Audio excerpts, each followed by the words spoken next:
Ikinakasana ng isang grupo ng mga tsuper ang malawakang tigil pasada sa February 6. Bilang pagtutol yan sa binabalangkas na kautusan ng Department of Transportation o DOTR na modernisasyon at pag-phase out ng mga lumang jeep. Ayon sa grupong Stop and Go, isasagawa nilang transport strike sa Metro Manila at mga kalapit na probinsya.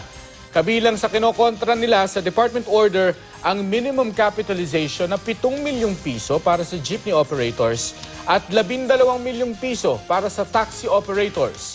Git pa ng grupo, hindi praktikal ang requirement na may GPS, Wi-Fi at hybrid o electric na makina ang mga sasakyan.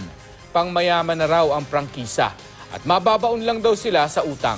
Papayag lang daw sila sa roadworthiness ng mga sasakyan pero hindi raw sa pag-phase out ng mga ito.